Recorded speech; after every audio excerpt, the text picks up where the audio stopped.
Hello 2024, I am Bimbiseo and welcome to the most beautiful summer capital of the Philippines, Baguio City.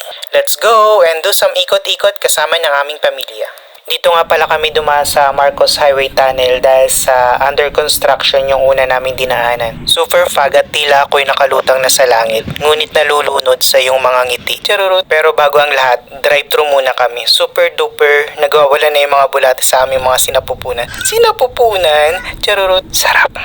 Kasing sarap mo. Charurut. Kung mapapansin ninyo, daming populasyon na ng Baguio City. Dahil sa naligaw at hindi namin natukoy yung transient house, dito na lang kami ulit tumuloy sa City Travel Hotel. Okay din naman kasi malapit sa tourist spot and harap lang nito ang Bornha Park. Pero kung gusto ninyo at hilig ninyo magluto at solo yung place, transient house yung piliin ninyo. Halos hindi naman nagkakalayo yung rate per night. First destination nga pala namin itong Botanical Garden.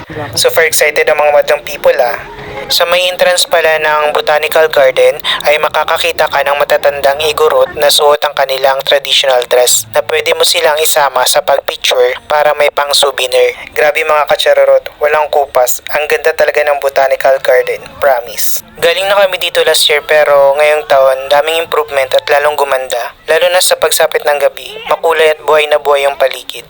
Pamain po sa taong ito, pamain, PM is the key. Charurut, cute naman ang aming princess kasing cute na nagkukuha ng video sa kanya. Charurut, sa pamamasyal sa loob ng Botanical Garden ay sandali mo makakalimutan ang crush mong hindi ka gusto. Charurut, sandali mong malilimutan ang maingay at magulong syudad mula sa traffic.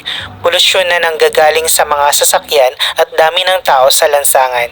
Dahil ang makikita mo rito ay ang naglalakihan at humahalimuyak na pine trees at iba't ibang klase ng halaman at bulaklak na talaga namang nakakabighani ang ganda. Parang si Crush.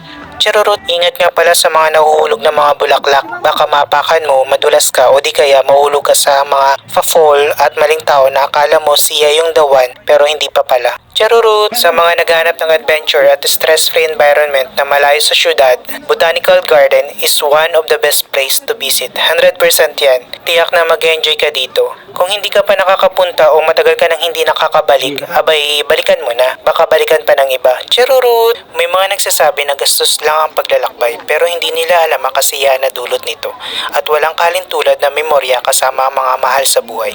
Maiksi lang ang buhay. Gawin mo ang mga bagay na makapagpapasaya sa iyo at sa mga mahal mo sa buhay. Dahil ang totoong buhay, walang rewind. Huwag mo rin palang kalimutang bumili ng mga pampasalubong. You can almost buy anything you want here from clothing, bags, accessories, souvenirs, and delicacies, at yung paborito mong toys, charurut, at marami pang iba. Naisipan na pala namin kumain, sobrang pagod at nakakagutom na ang maglibot. Meron din pala dito sa loob ng food and drinks hub tulad ng ice cream, shawarma, candy machine. Meron din dito ang siomai at hopya.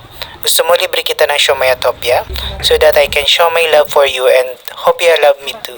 Charurut, gusto mo ako? Follow and subscribe on my YouTube channel for more videos. Shukran!